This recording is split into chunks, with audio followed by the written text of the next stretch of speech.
Welcome. My name is Amber Smith, and on behalf of Evolving in Education, I want to thank you for joining.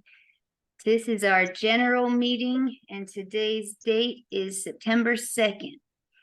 So we will, during this, the point of this meeting is to, thank you, Angel, is to go over the key points from our focus groups, the previous month's focus group meetings, but I would like to start with a real quick update, and some of you guys probably know all this, but so we've secured our 501c3 status, and we have our nonprofit landing page up and running. We have drafted our grant proposal, and there's been a lot of refining. We've had several members help us to refine our grant proposal.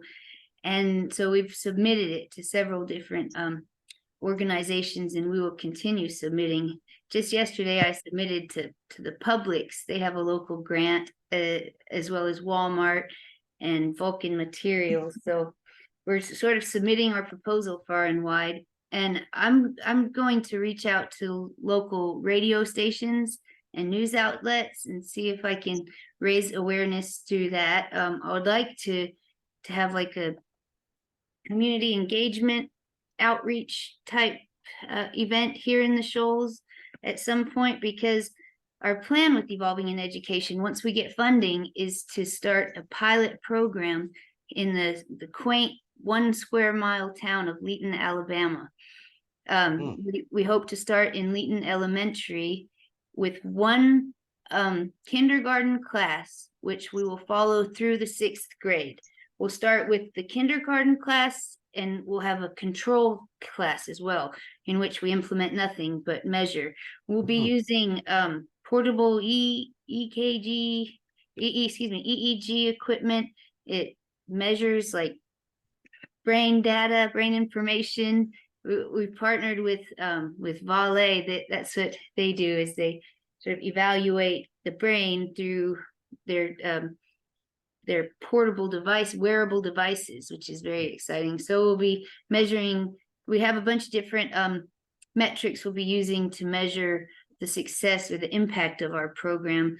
And all along the way, we'll be tailoring it to make it more beneficial for students and for teachers, and to make it replicatable and customizable to fit community needs. And as soon as we get funding, the plan is to have a 20-hour brainstorming session. This was our head neuroscientist idea, Dr. Lee Raz. She recommends, when we secure funding, to fly in our top experts in their field.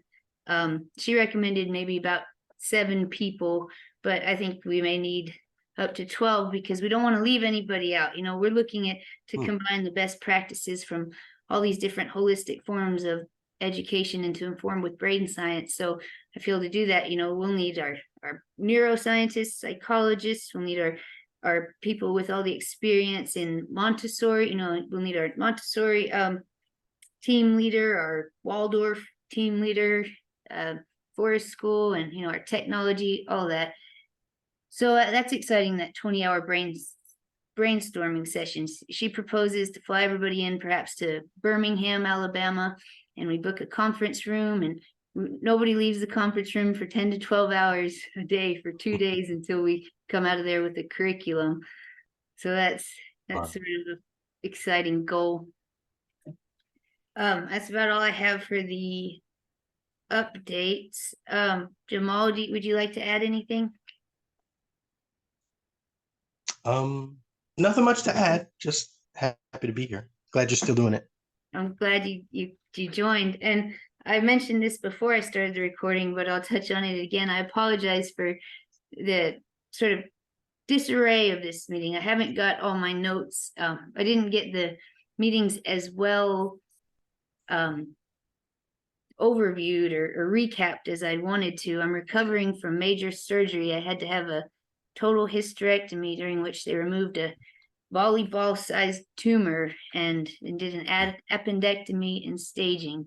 So we're waiting for the results from pathology, but he thinks that it looks, my outlook is good. He thinks that malignancy is unlikely, but it can't be ruled out. So we're just praying and waiting to see. I'm healing up very well from the surgery, which is good. They put me in an enhanced recovery program, and I guess I'm sort of rocking it. I heard that the progress I've made is really good, and I'm feeling great. So I'm happy to Excellent. be here. So Good to hear. I will start with the best I can do with recapping the focus group meetings. So focus group number 1 was our developmental neuroscience psychology focus group meeting, in which we highlighted we did a presentation on the integration of developmental neuroscience and psychology into education, highlighting the benefits of optimizing teaching methods, curriculum design, and student outcomes. We highlighted the importance of understanding cognitive processes, attention, memory, and neuroplasticity, which is essentially, and as well as the ability to adapt and reorganize the brain in response to experiences and environmental changes. We highlighted the need for professional development for educators to implement these tools and resources from neuroscience and psychology into education. And through our Evolving in Education teacher training, I'm pretty confident that we will be able to leverage these neuroscience and psychology tips and tricks in a way that is comprehensive and simple. I don't think that this is going to put a big load on anyone's plate through this. I think there's simple tricks and just techniques that we can learn and implement that will greatly benefit both teachers and students and society as a whole. And if anyone would like to go back and watch that meeting, they're all on YouTube. And I post the previous month's focus group meetings on Facebook. I'll post them all after this meeting, after the general meeting.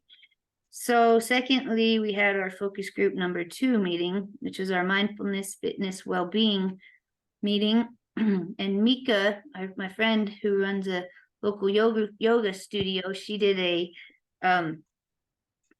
guided us through a relaxation and breathing exercise in which we did mindful stretching and neck stretches. We had a discussion on integrating mindfulness into education, which sparked interest.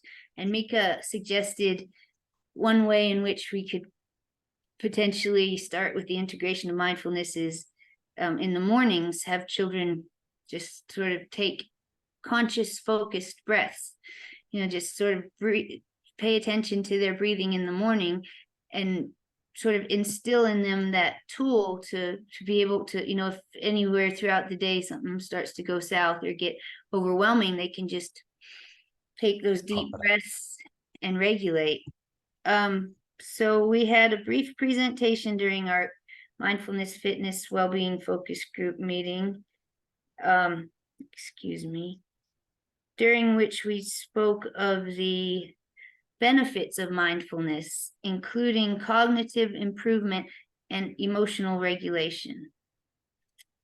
So that can play a crucial role, mindfulness, in helping students, helping with emotional regulation and well-being overall.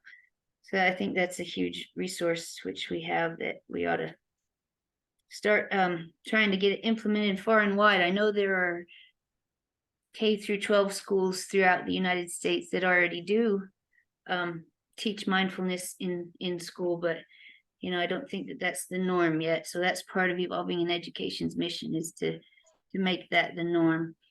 So, and then for our focus group number 3 meeting, we had Angel McNabb Staley, or Angel McNabb. She presented her 3R Educational Solutions LLC, which is a consulting business offering teacher training, which is professional development, social emotional learning training, and trauma-informed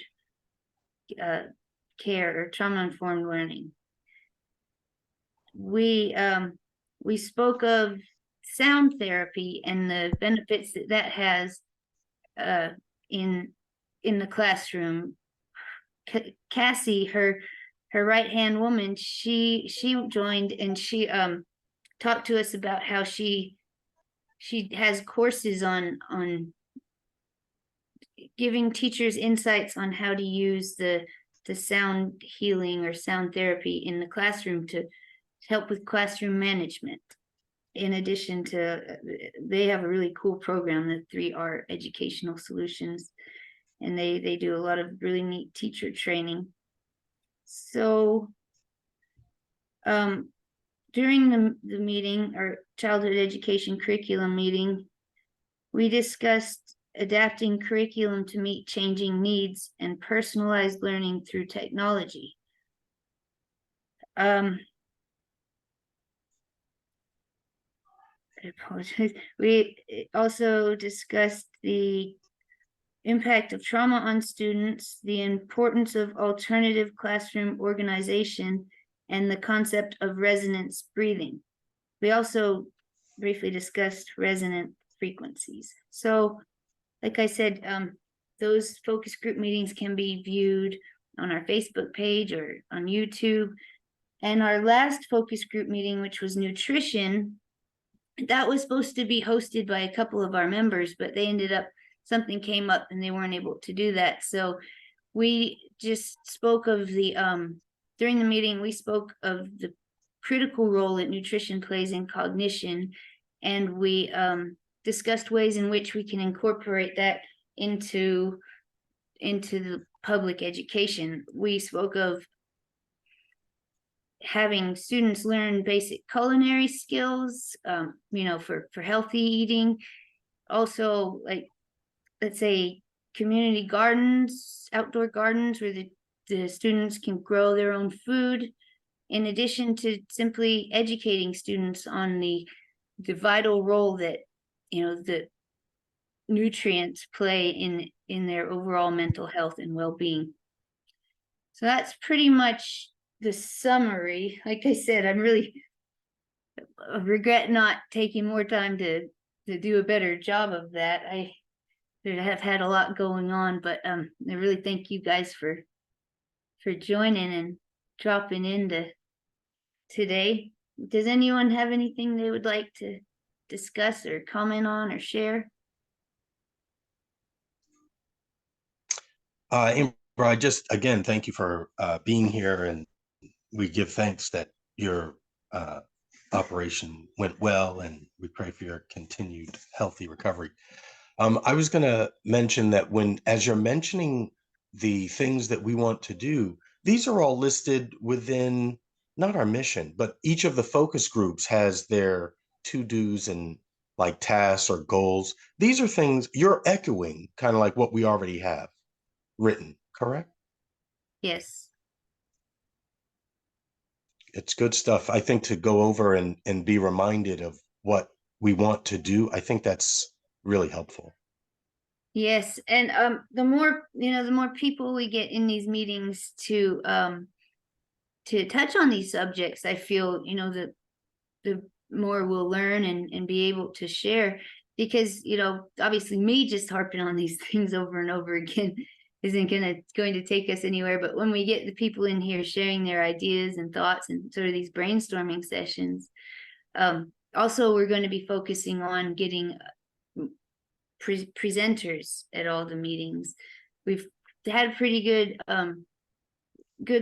luck having presenters at I'd say about maybe a third of the meetings we've had presenters at, close to half. But I'm going to put focus on trying to get more people in here and engaged. I love what you were saying, Jamal, about like the little takeaways, or for instance, like these tricks, like doing mindful exercise. What are those called? What are those called? What is that? You've done them. You keep doing. What is that called? Isn't that something called something? Yeah, I'll have to look that up. I can't Okay. exactly. But yes, Amy, definitely bringing awareness to educators and how easy it is to implement strategies will make such a difference. And that's our goal with evolving in education. It's not to reinvent the wheel and come up with all these strategies and lay it out in a way which is sort of too much to handle. We aim to work with the people that are already doing it and to gather all the information that's already out there, all the strategies, and just sort of make them widely accessible and easily implementable. I love that. And I love like what you were saying about like the little nuggets. Remember how you said bite-sized pieces of information, like the takeaways? Do you have any more you'd like to add on that, or would you explain that? I know I'm not doing justice explaining that. How you said You are doing that. You're so awesome. This stuff, you breathe this stuff. So for you, it's like, oh, I'm not explaining it, but you had everybody at hello, right? Like, I keep bringing up. You familiar with Jerry Maguire? You remember that movie from way Yes. back? Yes. Yeah, you had me at hello. I so love it. I hope that Angel. I hope that didn't fly over or whatever. But we aged ourselves. But that's okay. The idea of the nuggets is just how do we make this stuff palatable, right? Like, yeah, you have me at hello. We know how their program, like, I don't know how to frame it, but the idea that the educational system is the way it is on purpose, I don't think is a lost topic. Like, I think we understand that, right? Like, we're trying to correct something that's been going on a while. What they have us on is this: you have to give us small, tiny, bite-sized pieces. Otherwise, our attention span is so little. Like, if the piece is too big, we're only going to get this little bit, and then we lose everything. So the whole premise for the nugget-sized things is to meet everybody where they are. Help our children if they're being programmed to get these small, bite-sized pieces. How do we dilute? Excuse me. How do we deluge the environment with so many bite-sized pieces that they can't help but get a couple? And if they get a couple, if we're like throwing masses of these bite-sized, cool, interesting tidbits, right? There was another movie, Twister. Do you remember Twister? Where, right? And they had that Helen Hunt. Yeah, they had that big box of things that they put in the twisters. Dorothy, wasn't Yeah. it? Yeah. Yes. Wasn't that awesome? Mm-hmm. Yeah, those little things were able to capture the wind and the speed and all of that data. That's what I think of when I think of these little nuggets. Like, our group becomes the focus groups become these little data collection groups where we're gathering all the neuroplasticity. Give me a focus group. One of our focus groups are based on whatever that specific focus, but it becomes this big data bringing, and then making it oh, so my words are not exactly the best this morning, but the idea is, whatever we're doing, the group becomes this autonomous thing that's putting out information and receiving information, mixing that information, compiling it, putting it together in a cool way to give it back to people. And I don't even think that's that difficult. But when it's giving it back to people, it's at the same time, it's small, it's bite-sized, people can enjoy it, but then we get the feedback from what they gleaned from that little morsel. Take the mindful thinking or the breathing exercises. It's such a great example. If you had a small 2-minute or 3-minute discussion on that you could refer to, and even a 30-second piece of that, which are the actual breathing techniques, then that becomes one of the little pieces that I'm describing. And if we've got dozens and dozens of those little pieces, we will get feedback on what helps, what was really helpful, what was not so helpful, what helped more than not, how it could be tweaked. And that just becomes this really cool thing. I don't know how to do it, right? Like, I'm great with the ideas. The implementation, I'm not 100% on, but I love where this goes. I like I'm speaking your language. Cool. Yes, Tell me about that. What is that? Angel said that they're working on bite-sized pieces, bite-sized nuggets. 3R Educational Solutions is working to offer bite-sized nuggets along with longer courses that has within Within. small sessions on their website. So that's very cool. Right. I look forward to learning more about the bite-sized pieces for sure. Because definitely, like you're saying, you know, people don't have the bandwidth really to, because we have so much stimulation, so like sensory overload, That's that right. you don't have a lot of focus left, it seems, unfortunately. And Hmm. also I believe that that has to do with our diets, you know, nutrition, Yeah, because that's right. That's right. you like the number one determinator, I think, in your sort of cognitive function. I don't know that that's accurate, but plays a huge role in your cognitive function. And a lot of us, myself included, you know, don't eat the best diets and drink sugary drinks, etc. So, and I wonder, you know, with the whole nutrition thing, with all the children who are diagnosed as, you know, ADHD, ADD, all these different and as well as, you know, all the other learning disabilities. I wonder how much that has to do with their diet, because you know, for children to be able to focus and pay attention, they have to have a balanced, healthy, nutritious diet. So I fear that a lot of these kids, you know, are getting diagnosed with ADD just because they don't eat healthy meals at home. And another thing, contributor, and this is all, you know, I'm not a professional. This is just my speculation with what I was saying with that. But another thing I read recently is that some children are misdiagnosed with ADD, ADHD, even autism and other learning disabilities due to the lack of a functional eye exam. There's this thing called Oh, wow. a functional eye exam, and it's different than, you can pass a normal, regular eye exam and fail a functional eye exam. So that there's something that gets missed, you know, where they Mm. can't read the lines, or I'm not exactly sure, but it said, and I posted about it on this, I'm on this Facebook group called Neurodivergent Homeschooling. Um, Oh, and wow. I posted that on that link on there, and I had a lot of people telling me, no, that's woo, whatever woo is. I guess they mean it's, you know, untrue. But and a lot of other people were saying, actually, no, it is really true, you know. And so everything's up to debate, but I just find it fascinating how many people might actually have misdiagnoses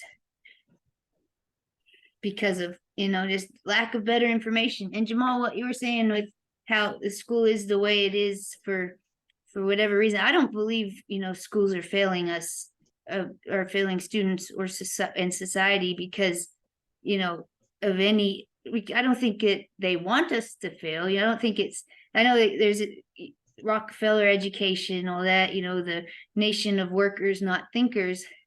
But I don't think that the system has us set up to fail. I just think it's for lack. I think, I know, you know, these systems were built like 100 years ago or more, and we didn't really have the information and knowledge we have now. Like the guy who invented kindergarten, you know, and it kind of turned away from what, like the guy that invented kindergarten, he had a big focus on play. He realized that, you know, play was true learning. So I don't truly believe that, you know, the things are so bad in education because they're setting us up to fail or they don't want us to succeed. I just think that it had, like, everything else has come up to date, like, you know, is most advanced. Like you have all this advanced teeth whitening and devices. And Mm. I feel though education has, thanks for joining, Angel. We'll see you. I really appreciate you joining.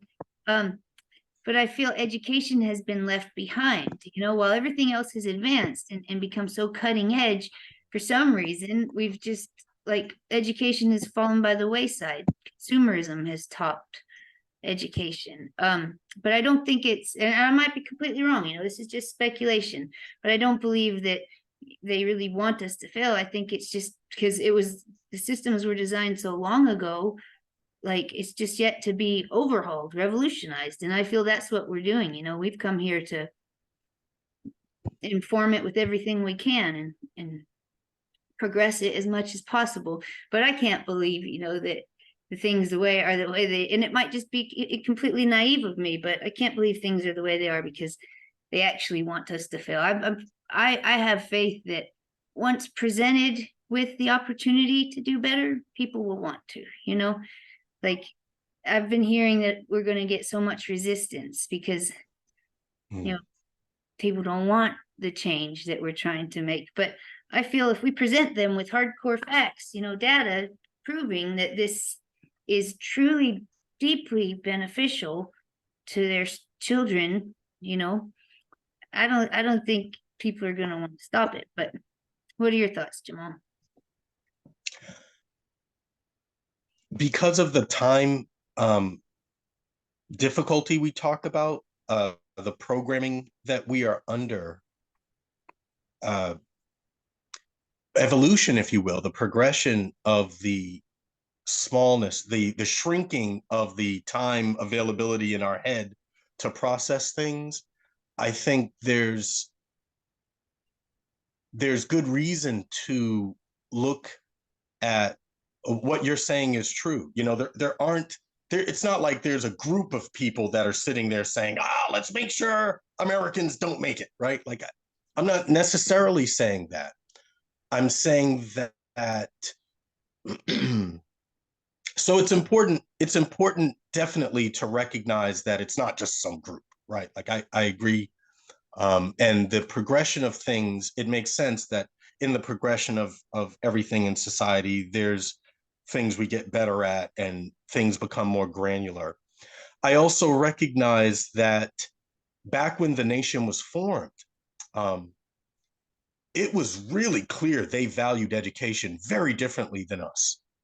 The discussions that were had about how to form the United States were based upon documents that you can research. Have you ever heard of the the Federalist Papers and the Anti-Federalist Papers?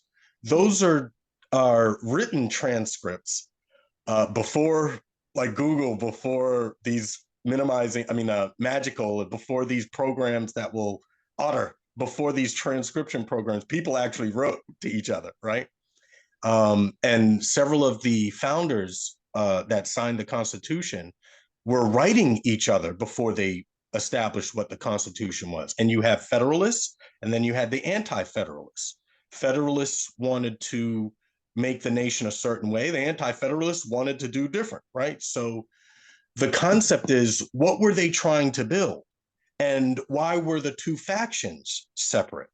Again, I'm not saying that they were trying to dumb down anything. The idea is, what were they thinking? And what were some of those discussions that were had revolved around if you take the colonists that came here, they had said very plainly, if you take a God concept out of our schools, out of our nation, out of what we're trying to do as a governing thing to help us govern each other, we're going to be left with a bunch of garbage. And that was placed not on the Plymouth Rock. You know about the Plymouth Rock, right? There's a place called the Plymouth Rock. There was a big monument placed near where the Plymouth Rock was.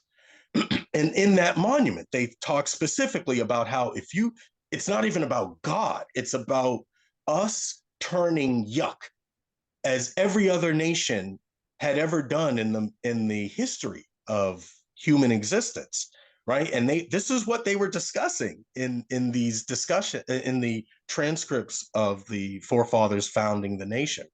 And they describe how there was a need for maintaining order, maintaining civility, maintaining morals, a moral foundation. The recipe that we created, or that we used to create the United States, was based upon discovering the ingredients from here, there, all of these different nations that were experienced beforehand. And it was a verbal fight.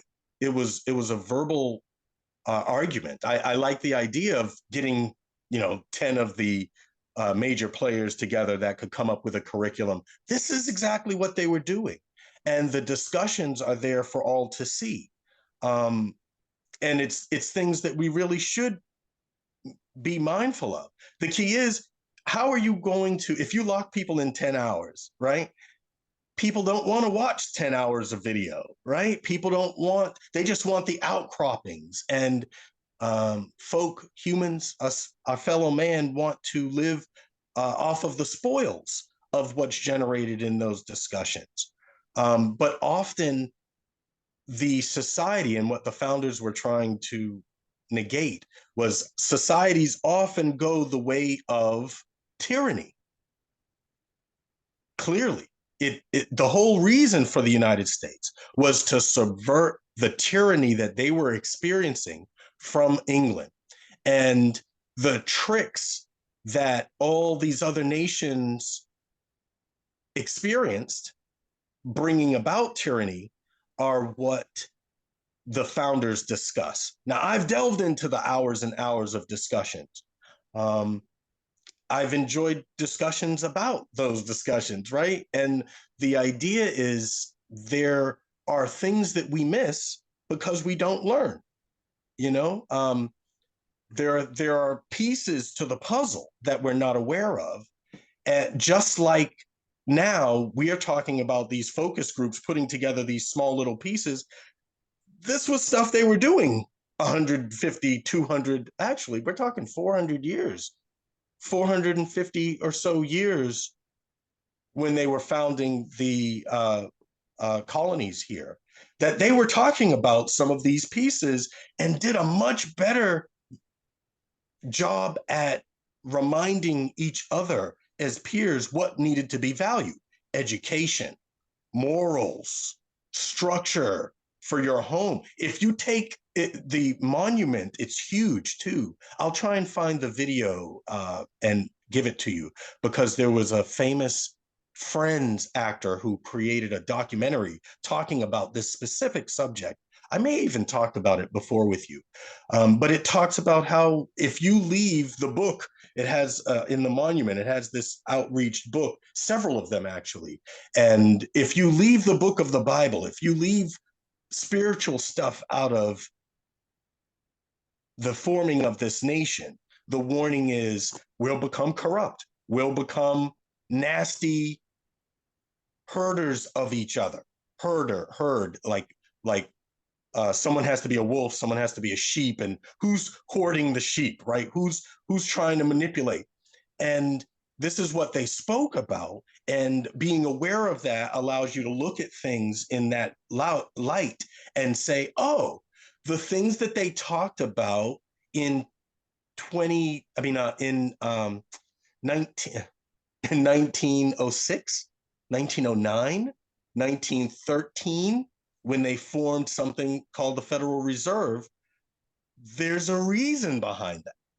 There was shisty stuff behind it. There's a book called The Creature from Jekyll Island, where a journalist did, and I'm kind of blabbling on and on because we're like kind of done with the meeting, so I hope you don't mind. But the Creature of Jekyll Island describes these meetings of these barons at the time that had big time money, because the crazy stuff in societies always comes from those that have big money, because they want to keep. We are not so in line with the founders' concepts of learning, how important that is, of spirituality, how important that was, how family, keeping the family together. That monument is such a helpful piece, because it talks about the woman being such a linchpin. There's a lot in the monument, but there's a woman there, and the family. It's talking about how important the family is to this whole concept. If you don't have a God, if you don't have a family structure, if you don't have a woman that's really tied to keeping the unit of the family together, you're going to lose the constructiveness of society. Well, I brought up Jekyll Island and the Federal Reserve because those are the anti-federalists and the anti-good things for humanity who came together and were like, yeah, if we want to take over, what would we do? Let me see, right? Like what would I come up with?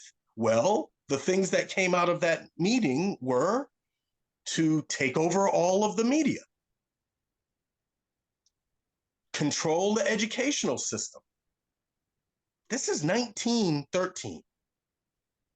From 1913 to now was different than before 1913, because we're talking, when did Christopher Columbus supposedly come to America? 1440 or whatever, right? Like around the 1400. But you see how we're talking 1400, 1500, 1600, 1700.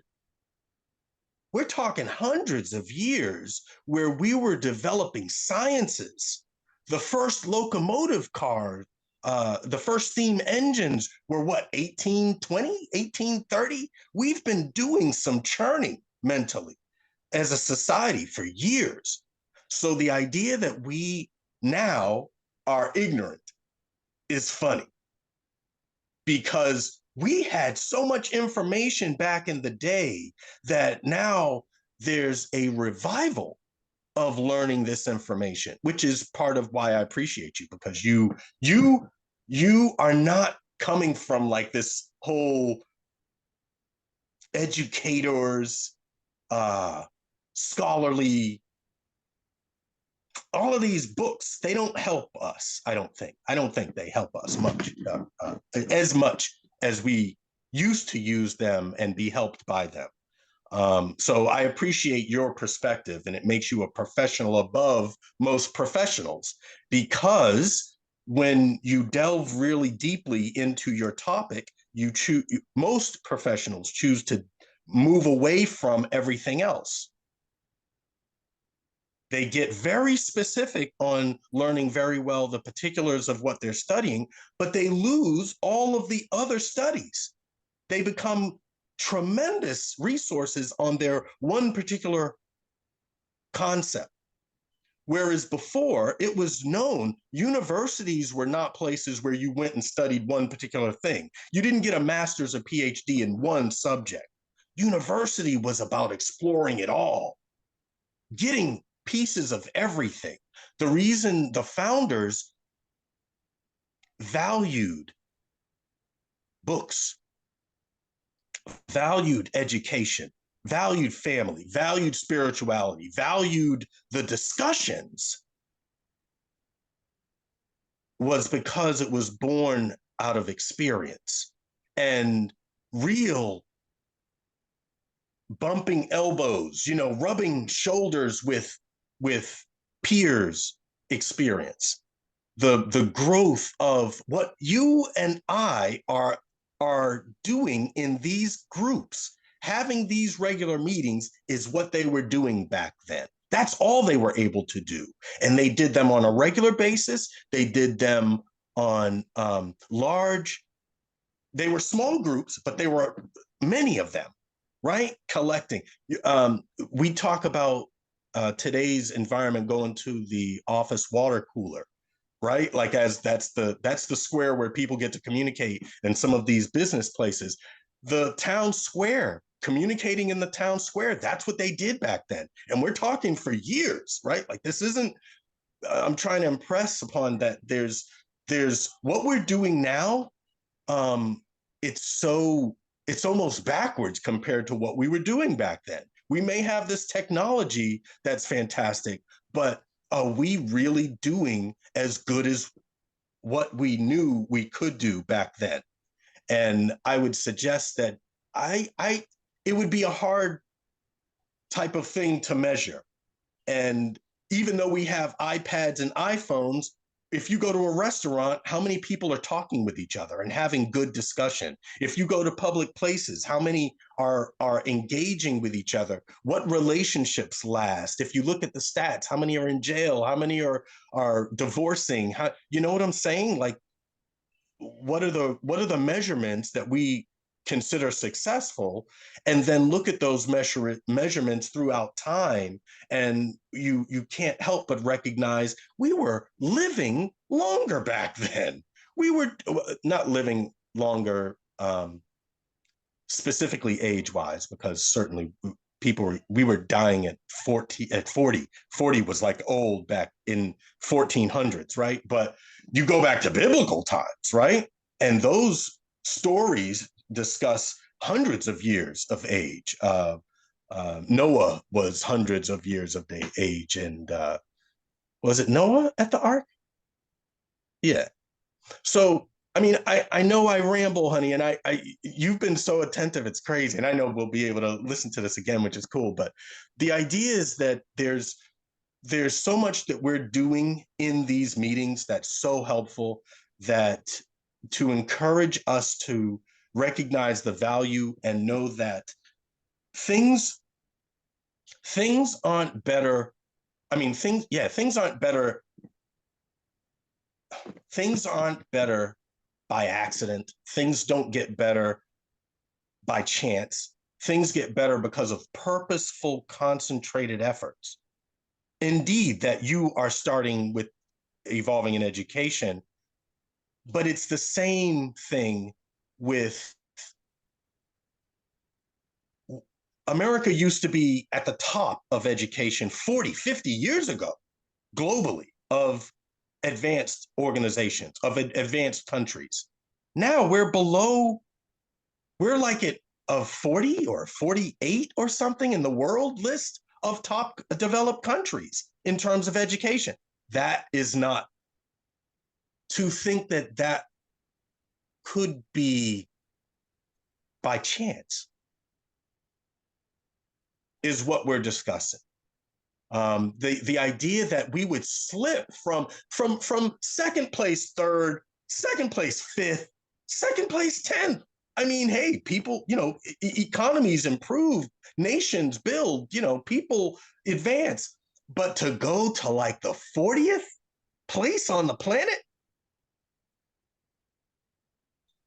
it's not about politics either.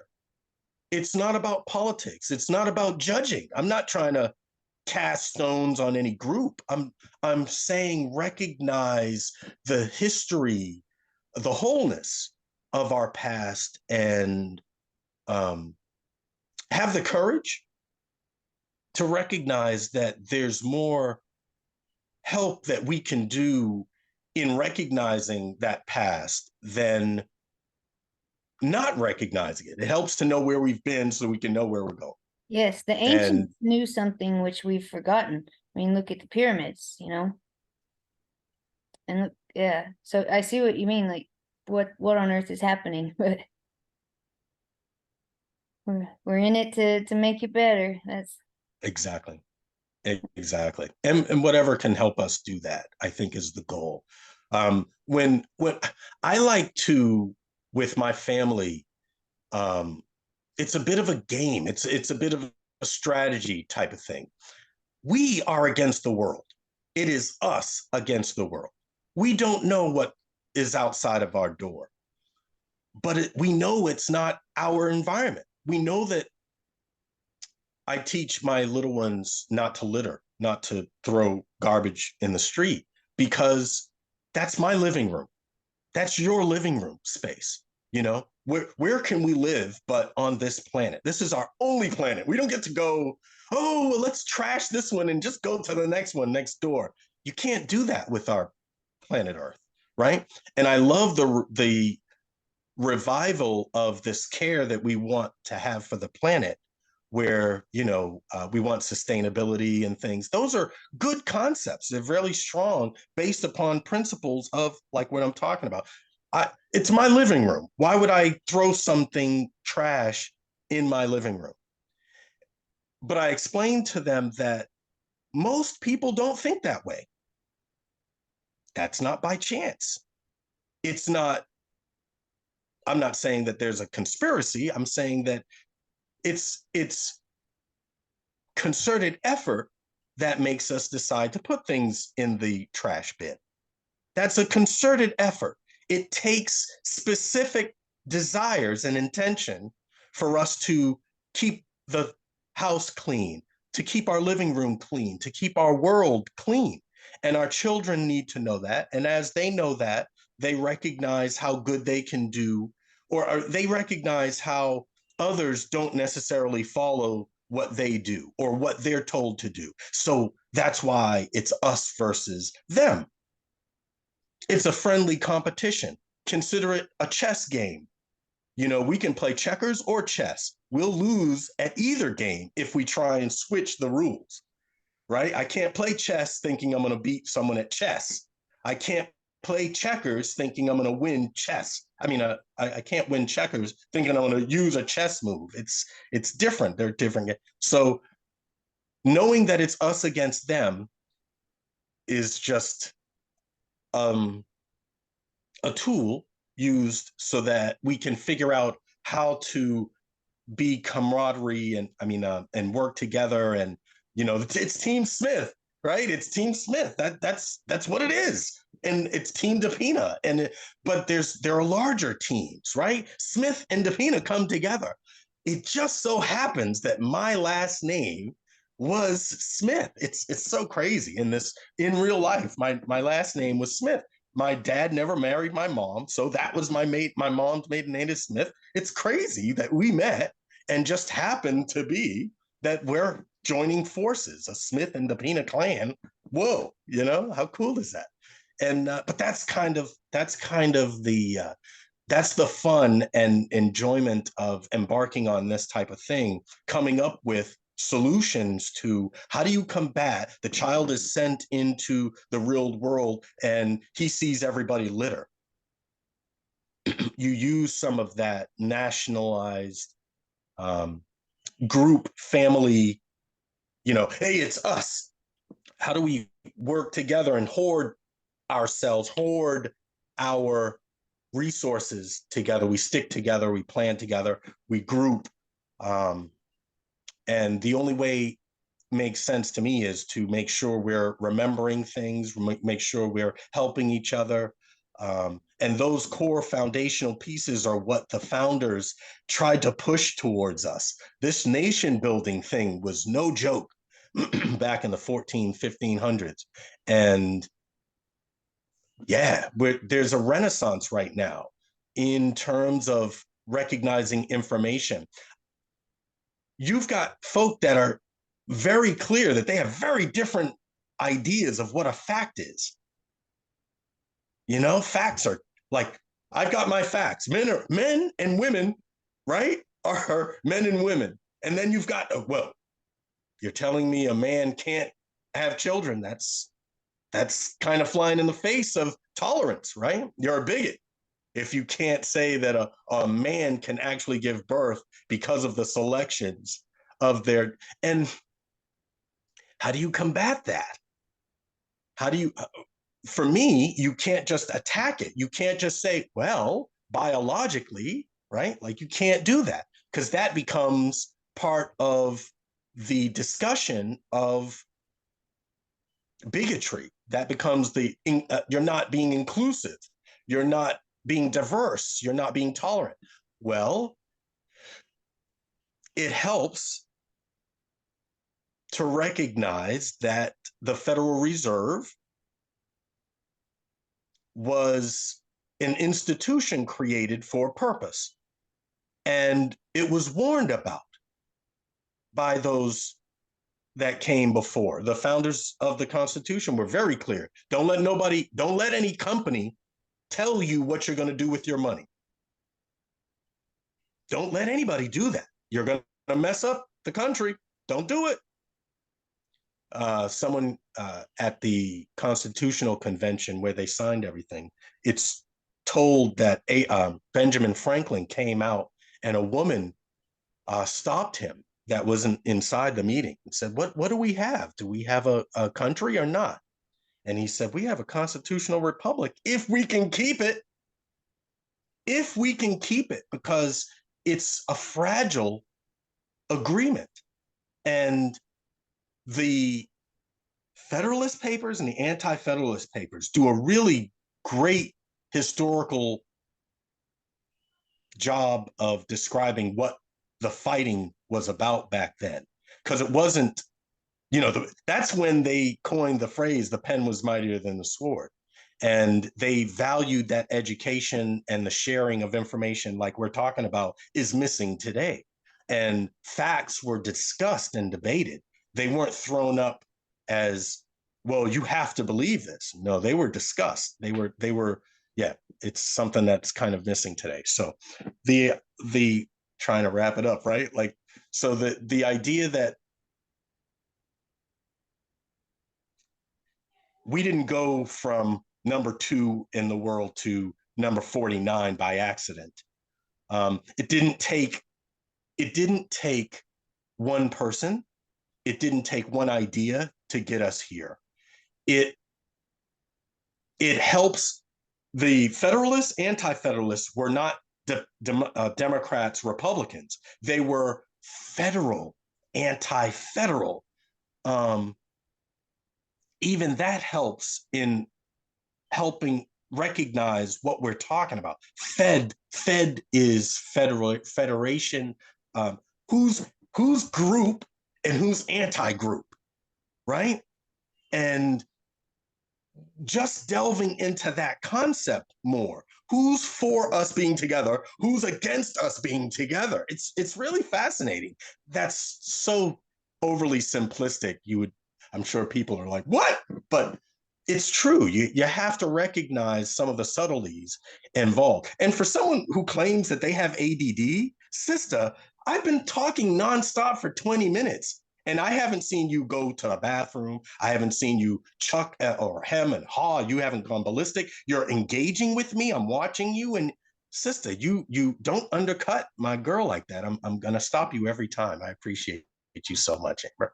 Anyway, so to finish though, yeah, yeah, I know. So, but this is why I suggest it's worth considering that it's not like there's going to be individuals coming. I mean, I'm sorry. It's not like there's institutions coming against us, but there are individuals who don't recognize their role in the anti-federal game that was laid out way back when. This is a very old game that they're playing.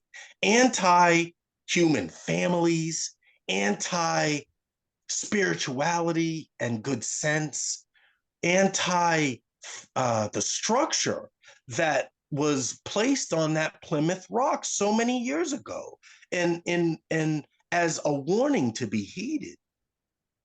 What we should do. I'm not trying to be religious. I'm not trying to be Mr. Everything has to be God. Like, I'm not trying to preach. This is what they suggested would help us help each other. And I find it so fascinating. We lose that. We totally lose it. We don't remember, we forget, we don't know, we're ignorant. And I love that what we are doing is revitalizing some of those basic core pieces that were important back then. Speaking with one another, engaging in discussion, not having to agree on everything, but just having these short discussions that help people get along. And I do believe that we're not the only ones discussing this, but we can be part of the vanguard group of those that usher in this new renaissance of it's tolerance, but it's tolerance with wisdom. It's tolerance with recognition of with, like, I can be tolerant, but that doesn't mean I have to leave all of the knowledge or experience that I have from my forefathers. It's silly for me to let go of what my generations before have learned, just because I want to be tolerant. that means I should say that there are not two sexes? Should I say to birds or other mammals? We're mammals, right? Should I say we're special from other mammals now and create a separate species just because someone historically has had a mental challenge that says that dysphoria that says I'm not sure whether I want to belong to this particular gender or you can't you have to be tolerant of whatever that person's going through. At the same time, do you let go of all of the tradition to be tolerant? And this is the renaissance of the discussions of those types of things without beating each other up and without cussing and swearing at each other for disagreeing. No, you say, well, what does the evidence suggest? Right? You use the methods that we're employing in this group to figure out what works. Discussion, listening, evaluating. Those are not lost concepts, but they're being shoved aside for a new way of thinking. It just so happens that when I talk about that anti-federalist piece, you can trace from the 1400s that sentiment, that concept, this dynamic. And guess what? Who are the people that push this anti-humanity thing? Who are those throughout society? And we're coming up on that hour. Who are the ones that push that type of agenda? Typically, it's those who have. It's the unfortunate reality of all cultures. Those that have want to maintain having. Those without end up getting shafted. Every culture has this. Every civilization has gone through this. And when you trace the discussions throughout our humanity timeline here in the States, you find that those that were behind the 1913, right? Because we're talking about the Federal Reserve. Did you ever hear of the Federal Reserve? I've heard of it, yeah. I'm not really familiar what it is. I thought it had something to do with money, but Wouldn't you think that Federal Reserve means like the government, like it's part of our system of governing? That's not by accident. To call it the Federal Reserve was a name choice. They're so I'm just saying, if you follow the line of thought, what are these anti people doing, right? And literally, you can call them anti people because it fits the bums. And when you look at the policies, again, it's not Democrat versus Republican. That's just a mind game. The anti-human versus human is a better way. And you can't say, hey, tell me who the anti-humanists are. You can't. No one would recognize that. But if you look to Federalist, anti-Federalist papers, that exists. And those discussions, you can get a feel for what I'm talking about. The people that had money wanted to preserve. And those are the ones that typically rise to power. The cream in our organization, just between you and I love this, because you are so powerful, I can't step on you, Amber. And I love this. Because I'm so powerful, I have no doubt you can't step on me. This is our baby. This is your baby, but this is ours because I loved when I first recognized what you were trying to do, the connection with what I want to do and what I've known I've wanted to do for a long time. There's no competition. There's like zero between what you and I want to do. So it becomes this appreciation of there's no other fight than for our fight. There's a coming together, if you will. And the spirit of that is what you find in the Federalist documents. the spirit of America even is based upon that concept. You are no better than me. I am no better than you. And what if we put our heads together and did something helpful to both of us? Whoa, or for both of us. Whoa, what greatness. That's what America was founded on. Those are that's the Renaissance thing. So following the track, you look at the Federal Reserve being founded in 1913, the big crash, what President Wilson said back then, right? About his creating because it was a bunch of legislature that created this thing called the Federal Reserve, where they're printing money and they print it like crazy. But anyway, if you follow the trek of some of these ideas, they say abortion is okay. They say black and white people need to fight each other. They say, the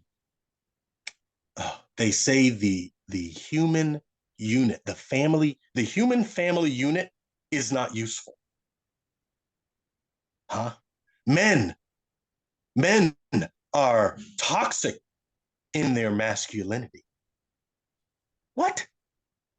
There's a thread of those anti-human folk that I'm trying to give like the small, right? And this was 30 minutes in giving it, but that's the major nugget, that if you follow these people on this line of thought, it makes sense that COVID was no accidental release.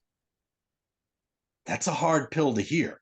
But COVID, the entire event of the past 3.5 years, we're just starting to really recognize the ramifications of, was no accident. There were discussions well before. And when, I'm sure you've heard of these names, the Rockefellers and the Rothschilds and the JP Morgans and Chase, right? You've heard these names before. Conspiracy idea things, right? Well, in the following of those discussions, certain names keep popping up. Remember, we're talking about the people that have versus the people that don't have. The people that lost money, this gets into another thing, but the Constitution, the signers of the Constitution, John Hancock, I don't know I don't know how much you remember of that in civics class back in the day. We were actually taught this stuff. Other younger children they don't even know the concepts. But the founders of the Constitution, the ones that signed it, they all died penniless. They had money, they had wealth, because they were the ones that rose to the cream of the civilization back then, of the colonies, and they had established themselves. So they had money to sit and discuss these things and write all of these discussions in the papers, heralding certain pieces of what wanted to be done. And they had the funds to be able to discuss these things. Many of them died penniless because after signing, it became known. Their name was published. And you know how big the people that have want to create that sustained having, how big that group is? It's huge. It's huge. So, yeah, I'm sorry, Amber, you're tremendous for listening to all of this, but I appreciate yeah, I you guess.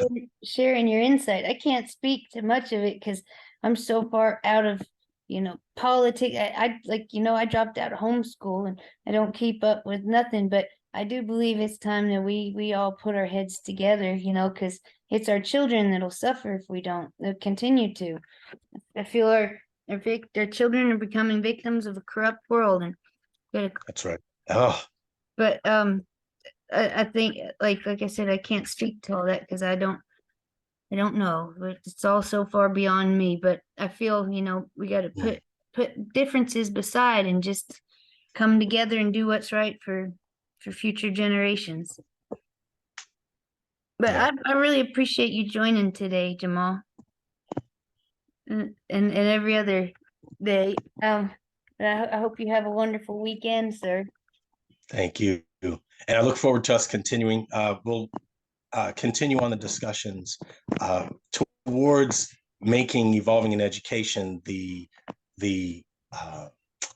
that force Catalyst that we know it. change, the catalyst for Yes, change. yeah, Yes. that catalyst we know it is. Yeah, Yeah, and making more others aware of it. So thank you. We'll definitely. continue. Thank Yeah, you, Jamal. good stuff. You're welcome, Amber. Have a Let's wonderful talk day. soon, dear. All right, yeah, let's Thanks. talk You soon. too. All right, Bye, bye-bye. everybody. Bye.